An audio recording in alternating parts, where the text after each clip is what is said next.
2024 లేదా 25లో డిగ్రీ లేదా బీటెక్ చదివారా? సాఫ్ట్‌వేర్ జాబ్ కోసం ఎదురు చూస్తున్నారా? అయితే కోడ్ జ్ఞాన్ 100 డేస్ కోర్సులో చేరండి. జాబ్ సాధించండి. ఈ ప్రీ వెడ్డింగ్ షూట్ వల్ల ఉన్న బెనిఫిట్స్ ఏంటి? దాంతోపాటు వచ్చే నష్టాలేంటి? యూత్‌కి అసలు ఏం చెప్పొచ్చు అంటారు? వెర్రి వేయి విధాలుగా అన్నట్టుగా ఇది వెర్రి కాబట్టి బురద గుంటల్లో ఏంటమ్మా? ఆ బురద గుంటల్లో దూరతారా, లేకపోతే ఇంకెక్కడన్నా దూరతారా? ఒకళ్ళ నోట్లో సిగరెట్లు ఒకళ్ళ నోట్లో ఊదుకుంటారా? వికారాలు కాకపోతే ఏమన్నా ఆకారాల? ఈ వికారాలన్నిటికీ అలంకారాలు అనేటటువంటి పేరు పెట్టి పెళ్లి కూతురు వస్తే డాన్స్ వేసుకుంటూ వస్తుందా, పెళ్లి కొడుకు వస్తే తైతక్కలాడుకుంటూ వస్తాడా? ఇంకొకటి ఏంటి అంటే తాళి కట్టంగానే మూతిలో మూత పెట్టి ముద్దులేటేసుకుంటారా? ఇంకిత జ్ఞానం లేకుండా. నమస్తే ప్రియా చౌదరి గారు. నమస్తే అమ్మా. ప్రీ వెడ్డింగ్ షూట్స్ ఈ మధ్య కాలంలో చాలా ట్రెండ్ అయిందని చెప్పుకోవచ్చు. ఒక పెళ్లికి ఎంతైతే ఖర్చు పెడుతున్నారో ఒక ప్రీ వెడ్డింగ్ షూట్కి కూడా అంతే ఖర్చు పెడుతున్నారనలో అతిశయోక్తి అయితే లేదు. బట్ ఒక చిన్న రీల్ ఈ మధ్య కాలంలో చాలా వైరల్ అవుతుంది. ఒక తండ్రి మనస్తాపానికి గురైన సంఘటన అందరం కలిచివేస్తుందని చెప్పుకోవచ్చు. ఈ ప్రీ వెడ్డింగ్ షూట్ వల్ల ఉన్న బెనిఫిట్స్ ఏంటి? దాంతోపాటు వచ్చే నష్టాలు ఏంటి? యూత్కి అసలు ఏం చెప్పొచ్చు అంటారు? విషయం ఏంటంటేనమ్మా, దీన్ని ఏమంటారంటే పిచ్చి ముదిరిందంటే రోకలు తలగ చుట్టమన్నారంటే వెనకటికి ఎవరు. పెళ్లి చేసుకోండిరా శాస్త్రోక్తంగా అని చెప్పి వీళ్ళకి చెబితే పెళ్ళి అనేటటువంటి పదానికి విలువ ఇవ్వడం మానేసి, పెళ్ళి అనేటటువంటి బంధానికి విలువ ఇవ్వడం మానేసి ప్రీ వెడ్డింగ్ షూట్లకి, తర్వాత పోస్ట్ వెడ్డింగ్ షూట్లకి, ఆ తర్వాత దాన్ని ఏమంటారు బ్యాచిలర్ పార్టీస్కి, ఇంకొకటి ఏంటి మెహందీలకి, సంగీతులకి విచ్చలవిడితనంగా డబ్బు ఖర్చు పెట్టడం మీద వీళ్ళకి ఎక్కువ వ్యామోహం పెరిగిపోయింది నేటి యువతలో ఎస్పెషల్లీ. నేను యువతను కూడా అనను, ఎందుకనంటే యువతని కంట్రోల్ చేయలేనటువంటి పెద్దవాళ్ళనే మాట్లాడతా నేను. ఎందుకనంటావేమో, ఒక కుటుంబ వ్యవస్థ ఎలా ఇవాళ చిన్నా భిన్నమైపోతుంది.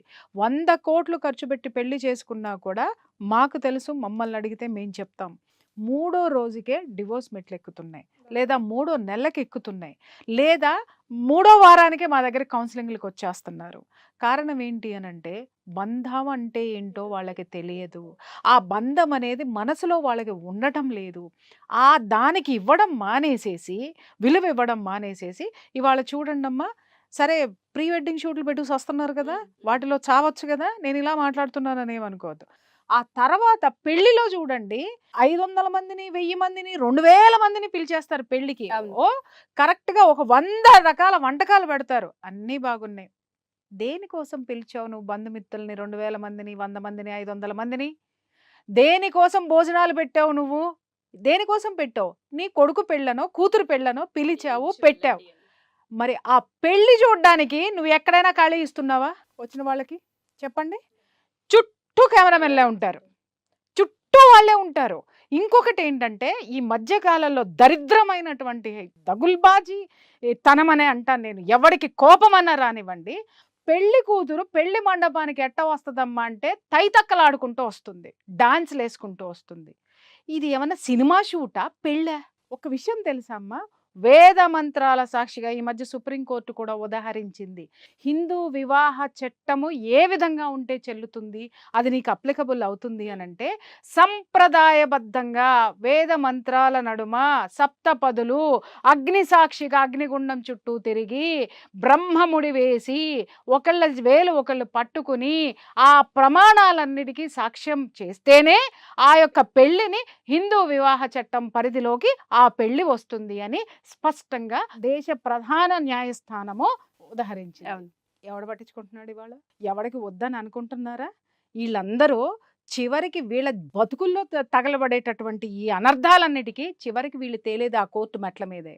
ముందు ఉన్నత న్యాయస్థానాలు, అసలు న్యాయస్థానం తీర్పులేంటో, న్యాయస్థానం కూడా మన యొక్క సంప్రదాయానికి విలువనిస్తేనే దాన్ని నేను గుర్తిస్తాను, అది వివాహ బంధం కింద పరిగణించబడుతుందని అంత స్పష్టంగా చెప్పినప్పుడు కేవలం ఇవాళ పెళ్ళిళ్ళు, పెళ్లి కూతురు వస్తే డాన్స్ వేసుకుంటూ వస్తుందా, పెళ్లి కొడుకు వస్తే తైతక్కలాడుకుంటూ వస్తాడా, ఇంకొకటి ఏంటి అనంటే తాళి కట్టంగానే మూతిలో మూతి పెట్టి ముద్దులెట్టేసుకుంటారా? ఏమండి, ఏది ఎక్కడ జరగాలో కూడా కొంచెమన్నా అవగాహన, ఇంకిత జ్ఞానం లేకుండా కొట్టుకొని చచ్చిపోతున్నారా ఈ యువత? ఎవరు చెప్పాలి వీటన్నిటికీ?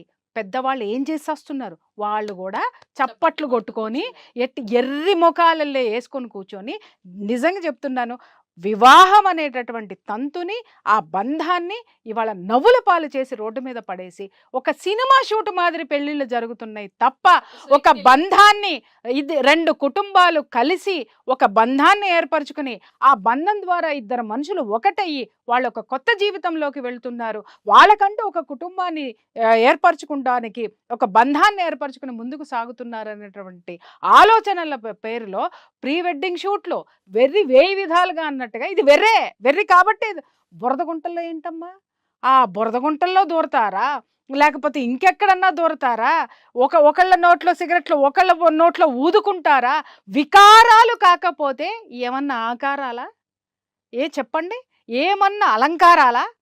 ఈ వికారాలన్నిటికీ అలంకారాలు అనేటటువంటి పేరు పెట్టి అసలు సిసలైనటువంటి వేద మంత్ర ఘోష ఏదైతే ఉందో అది పంచభూతాలను పిలిచి మీ యొక్క బంధాన్ని ఏకం చేసేటటువంటి అద్భుతమైనటువంటి ఆ వేద మంత్రాల యొక్క ఆ సౌండ్స్ ఏవైతే ఉన్నాయో అది మీ శరీరంలో ఉన్న ఆరాని తాకి ఒక ఇద్దరి మధ్య ఒక దాంపత్య బంధాన్ని ఏర్పరుస్తుంది. అలాగే తాళి కట్టినప్పుడు ఆ నెత్తి మీద జీలకర్ర బెల్లం ఏదైతే పెడతారో అమ్మ, అది పెట్టినప్పుడు మొట్టమొదటి ఈ పిల్ల స్పర్శ, ఆ పిల్లవాడి స్పర్శ ఈ పిల్లకి, ఈ పిల్ల యొక్క స్పర్శ ఆ పిల్లవాడికి వచ్చి మనసులో ఒక విధమైనటువంటి పులకింత రేగుతుంది. ఆ పులకింతే ఆ యొక్క ఆరాసు కలుస్తాయి, అది కలిసి ఒకరినొకరు తాకటం మొదలు పెడతాయి అన్నమాట. ఆ తర్వాత తాళి కట్టేటప్పుడు వరుడికి ఉండేటటువంటి గర్వం ఏదైతే ఉంటుందో, అరే ఈమెని నేను నా భార్యగా చేసుకుంటున్నాను, ఈ రోజు నుంచి నేను ఒక పురుషుడిగా నేను మారుతున్నాను అని చెప్పేసి ఒక గర్వం ఏదైతే ఉంటుందో, ఒక బాధ్యతను తీసుకునేటటువంటి తత్వాన్ని కూడా ఇస్తుంది.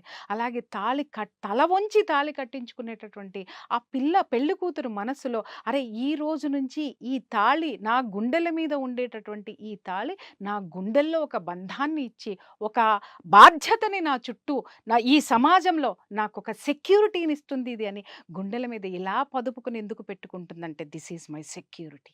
ఏ విధవా నన్ను తాకకుండా, ఎవ్వరూ నా జోలికి రాకుండా, ఎవరూ నన్ను తక్కువగా చూడకుండా, అబలనని చూడకుండా నన్ను సబలని చేస్తుంది ఇది అని చెప్పేసి ఆ తాళిబుట్టును భద్రంగా పట్టుకుంటుంది. అది దాని అర్థం. అలాగే ధర్మేచ అర్థేచ కామేచ మోక్షేచ నాతి చరామి, ధర్మార్థ కామ మోక్షాల్లో కూడాను నేను ఆచరించేటటువంటి ధర్మంలో నిన్ను వదిలిపెట్టను, కామంలో అంటే నీకు ఏ విధమైనటువంటి నీ కోరికలు తీర్చడంలోనూ నేను సహకరిస్తాను. అలాగే మోక్షేచ, మోక్షంలో నేను ఏ దారులైతే మోక్షానికి వెతుక్కుంటానో ఆ దారులను నీకు కూడా ఏర్పరుస్తాను, అక్కడ కూడా నిన్ను వదలను, నాతి చరామి అని అప్పుడు పిల్ల చేతిలో చేయి వేసి ప్రమాణం చేసినప్పుడు ఉండే అనుభూతిని, సార్ ఇలా పట్టుకోండి, అలా పట్టుకోవద్దు, ఇలా పట్టుకోండి, ఇలా ఇలా ఇలా ఇలా ఇలా కొంచెం పైకి కిందకి పక్కకి ఏగి, కెమెరామెన్ ఈడ్చి బూటకాలతో తన బుద్ధేస్తుంది. కెమెరామెన్ నేను తిట్టలేదండి, అది వాళ్ళ ప్రొఫెషన్. ఎవరిని బూటకాలతో తన బుద్ధేస్తుంది అనంటే క్రతువును మర్చిపోయి దీన్ని ఎంకరేజ్ చేసే వాళ్ళు ఉన్నారు చూసావమ్మా. ఇవాళ బ్రాహ్మణులు కూడా ఎంత వాపోతున్నారంటే వాళ్ళని పట్టించుకోకుండా ఎంతమంది పురోహితులు నా దగ్గర బాధపడి ఉంటారో. అమ్మా ఎక్కడన్నా మీరు చెప్తే మనుషులు వింటారు, చెప్పండి అమ్మా, కనీసం ఆ వేద మంత్రాలకి అర్థాలు మేము చెబుదామన్నా కూడా వాళ్ళు లేరు. ఎంతసేపు అక్కడ కెమెరామెన్ల యొక్క డైరెక్షన్ నడుస్తుంది, ఆ కెమెరాలు ఎలా దిగాలి అనేటటువంటి దాని మీద ఈ పెళ్లి కూతురు పెళ్లి కొడుకులు ఉంటున్నారు. తాళి కట్టిన తర్వాత ఒక అందమైనటువంటి ఒక గిలిగింత మనసులో కలిగినప్పుడు ఆ అనుభూతిని పంచుకోవటం మానేసి అదే దాని మీద ఒకడికొకడు ముద్దులు పెట్టేసుకోవడం వరకు ఇవాళ వెళ్ళిపోయింది. అంటే తల్లి మూసి పెడితేనే ఏదైనా అందంగా ఉంటుంది. అర్థమైందా? అమ్మ నీకు ఏదైనా దాచిపెట్టి ఇస్తే అది అద్భుతంగా ఉంటుంది. అది ముందరే ఊరించి ఇస్తే అది ఇంకా అద్భుతంగా ఉంటుంది. అమ్మ దగ్గరే నువ్వు గోరు ముద్దలు తింటూ అమ్మ దగ్గరే నువ్వు అంత చవి చూసావు, మరి నీ జీవితంలోకి వచ్చిన భాగస్వామి అన్నింటినీ ఊరించి నీకు ఇవ్వబోయేది తలుచుకుంటే నీకు ఎంత ఆనందంగా, దాన్ని ఎక్కడ పంచుకోవాలి? బాత్రూమ్ నీట్గా ఉంది కదా అని చెప్పి బంగారు తల్లి పళ్ళని తీసుకెళ్ళి బాత్రూంలో అన్నం తింటావా?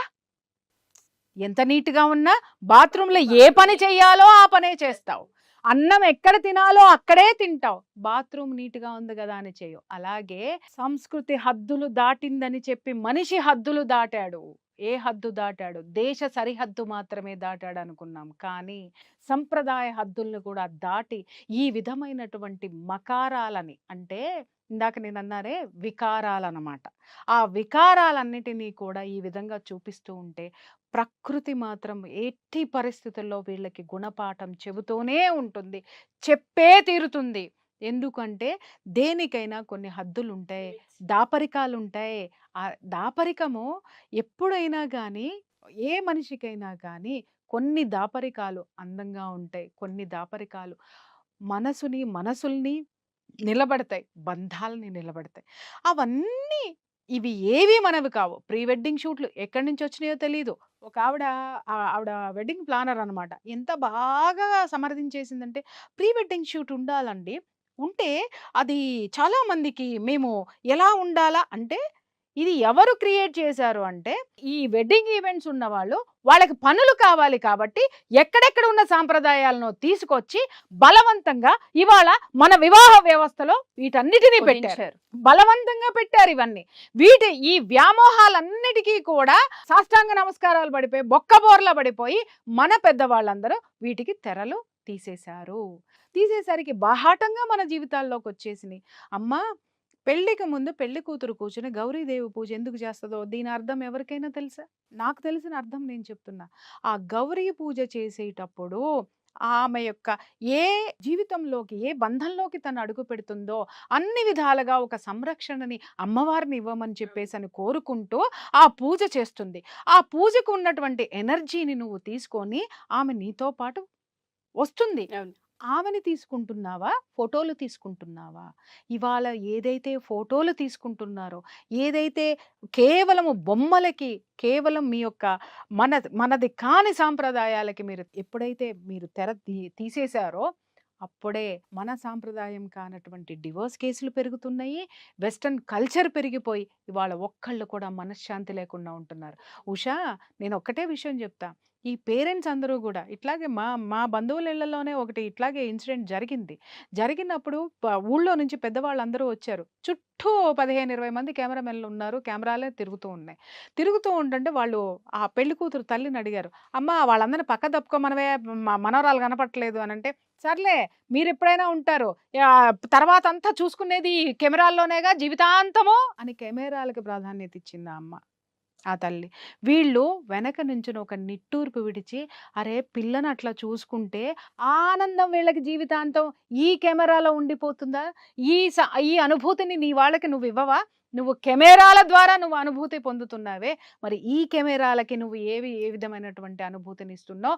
నీ యొక్క బంధాలకి ఏ విధమైనటువంటి ఆ విలువనిస్తున్నావు? అంటే ఇక్కడ బంధువులకి విలువనివ్వటం మానేశారు. ఎంతసేపు ఇప్పుడు ఇవాళ రేపట్లో ఏంటి, అత్తగారు డాన్స్ వేస్తుందంట పెళ్లికి. సిగ్గు శరం ఉండద్దమ్మా? పెళ్లిలో అత్తగారు తైతక్కలు ఆడడం ఏంటమ్మా? నాకు అర్థం కాకట. ఎప్పుడు 2 కుటుంబాలు ఒకటైన రోజున మ్యూజిక్ పెట్టుకోండి, ఎవ్వరికి అభ్యంతరం లేదు. ఎప్పుడు 16 రోజుల పండక్కి పెట్టుకో, అప్పుడు అందరూ ఒకటవుతారు, దగ్గర అవుతారు, విభేదాలున్నా పోతాయి. అలాంటిది ఒక వేడుక చేసుకోండి. పెళ్లికి ముందే తైతక్కలాడేస్తారు, పెళ్లికి ముందే తాగేస్తారు. ఈ మధ్య కాలంలో ఒకటి నేను విన్నాను. ఒక పెళ్లికి వెళ్ళినప్పుడు మగవాళ్ళందరూ ఒకవైపుకు పోండి, ఆడవాళ్ళందరూ ఒకవైపు. ఇదేంది మగవాళ్ళందరూ ఆడవాళ్ళందరూ అంటే, ఇదివరకటి వెనకటికి భోజనాలు అట్లాగే ఉంటాయి. ఫస్ట్ మగవాళ్ళు తిన్న తర్వాత ఆడవాళ్ళు తినేవాళ్ళు. ఓహో, అంటే ఇప్పుడు మగవాళ్ళకి వేరే పెడుతున్నారు, ఆడవాళ్ళకి వేరే పెడుతున్నారేమోలే అని చెప్పేసి అని, మంచి పద్ధతే కదా అని పక్కన ఎవరితోనో అన్నా నేను. భలే చెప్పేవాళ్ళే, వాళ్ళు ఎందుకు వెళ్తున్నారు అనుకుంటున్నావు అని అడిగారు. ఎందుకమ్మా అన్న, మందు పార్టీ ఉంది అక్కడ. ఎక్కడన్నా ఈ సంప్రదాయం ఉందా? 16 రోజులు ఎప్పుడైతే లగ్నపత్రిక ఇచ్చి పుచ్చుకుంటారో ఆ నిమిషం నుంచి పెళ్లి అయిపోయిన తర్వాత 16 రోజుల పండగ వరకు నాన్ వెజ్ ముట్టరు, మందు ముట్టరు. ఆ ఇంట్లో పద్ధతి ఉంటుంది. కొన్ని వ్యసనాలకి ఉండదు, కొన్ని ఎనర్జీస్ని లోపలికి రానివ్వరు, ఎంతో కఠినంగా ఉంటారు. ఇదేందమ్మా పెళ్లిలో తాగేయడము, తాగడానికి ఆల్రెడీ ఒక సెక్షన్ పెట్టడమా? ఇదే ఎక్కడ విడ్డూరము, ఇదే ఎక్కడ వైపరీత్యము, ఎటు పోతున్నది? నిజంగా చెప్తున్నాను, విశృంఖలమైనటువంటి ఆలోచనలు, సాంప్రదాయాల పేరిట ఆచారాలన్నిటినీ మూటగట్టి పైన పారేసినారు. ఇవాళ నడుస్తుందంతా ఏంటంటే బొమ్మల పెళ్ళిళ్ళు జరుగుతున్నాయి. చిన్నప్పుడు మనం బొమ్మల పాట ఆడుకునేటప్పుడు ఈ చీర బాగలేదని తీసేవాళ్ళం, ఆ చేయి బాగలేదని తీసేవాళ్ళం, ఈ బొట్టు బాగలేదని తీసేవాళ్ళం, మనకి ఎట్లా నచ్చితే అట్లా బొమ్మల పెళ్లి చేసేవాళ్ళం. ఈరోజు పెళ్ళిళ్ళన్నీ బొమ్మల పెళ్ళిళ్ళే తప్ప బంధాలను నిలబెట్టేటటువంటి పెళ్ళిళ్ళైతే మాత్రం కాదు. చెప్పినట్టుగానే ఆ ప్రీ వెడ్డింగ్ షూట్ ఎప్పుడైతే జరుగుతూ ఉంటుందో ఆ షూట్ కూడా మనం చూస్తాం మేడం. ఏదైతే 4 గోడల మధ్య జరగాల్సిన కార్యక్రమం ఉంటుందో అది ఫోటో షూట్ లో మొత్తం అయిపోతుంది. అయిపోతుందమ్మా. ఇప్పుడు మీరన్నారు ఒక రీల్లో తండ్రి బాధపడింది అదే కదా. ఏంటి అని అంటే, అరే నా కూతుర్ని బికినీలేసి ఆ బీచ్ షూట్ లో చూశాను, ఇవాళ పెళ్లి ఆగిపోయింది, వాడు దుర్మార్గుడే. కానీ నా కూతురు ఏ చీర కట్టులో ఉందో ఆ చీర కట్టులో ఉండి ఉన్నట్టయితే నేను సంతోషపడేదాన్ని. బికినీ షూట్లన్నీ సోషల్ మీడియాలో వైరల్ అవుతున్నాయి, నా బిడ్డని ఆ కళ్ళతో నేను చూసుకోలేను జీవితాంతం అని చెప్పి కదా ఆ తండ్రి బాధపడ్డాడు. కానీ బాధపడిన తండ్రిని పక్కన పెడితే బాధే లేనటువంటి తండ్రులు, ప్రోత్సహించేటటువంటి తండ్రులు ఎంతమంది ఉన్నారో వాళ్ళందరికీ చెప్తున్నాను, మిస్టర్ అండ్ మిసెస్, మీకు మీ పిల్లలకి మన సాంప్రదాయాలు నేర్పండి. ముందు ముందు మీరు సుఖంగా ఉంటారు, మీకంటూ ఒక కుటుంబం ఏర్పడుతుంది. సంప్రదాయాల్ని కాదని చెప్పి ఇలాంటి వాటి అన్నిటికీ కూడా పాశ్చాత్య పోకడలన్నిటినీ సాంప్రదాయాల పేరు మీద తీసుకొని వచ్చి ఎవడెవడో బతుకు తెరువు కోసం ఏదేదో ఫాల్స్ సాంప్రదాయాలని చెప్పి పెట్టి ఏవైతే పెట్టారో వాటి వల్ల డబ్బు దండగా, సమయం దండగా, రేపొద్దున 3 నాళ్ళ ముచ్చటగా మిగులుతుంది ఈరోజు పెళ్ళిళ్ళన్నీ కూడాను. ఇవన్నీ రేపొద్దున సోషల్ మీడియాలో చక్కర్లు కొడుతూ వాళ్ళు ఇంకొక జీవితాన్ని స్టార్ట్ చేయాలన్నా కూడా చాలా భయంకర. నేను ఇవాళ చెప్తున్నా, 2వ పెళ్ళిళ్ళు బాగా జరుగుతున్నాయి, 3వ పెళ్ళిళ్ళు చేసుకుంటున్నారు, ఎవ్వరూ సుఖంగా లేరు, ఎవరు మనశ్శాంతిగా లేరు. వెనకటికి ఎవరైతే ఒకే కాపురంలో ఉన్నారో వాళ్ళు చాలా అద్భుతంగా ఉన్నారు. కష్టాలు పడినా నష్టాలు పడినా చివరకు ఒక సంతృప్తితోటి జీవితాన్ని వాళ్ళు చివరి వరకు గడిపారమ్మా. ఎందుకు? ఒక కుటుంబంలో ఉన్నామన్న సంతృప్తి, తన చుట్టూ ఇంతమంది బంధువులు ఉన్నారన్న సంతృప్తి. ఇవాళ 6 నెలలు ఒక కుటుంబంతో నువ్వు బంధుత్వం కలుపుకుంటే 6 ఏళ్ల తర్వాత ఇంకొక కుటుంబంతో బంధుత్వం. ఎవరు నీ బంధువులు? ఇవాళ ఏది నీ కుటుంబం? నువ్వు ఏమని చెప్పుకుంటున్నావు? ఎక్కడ నీ కేర్ ఆఫ్ అడ్రస్?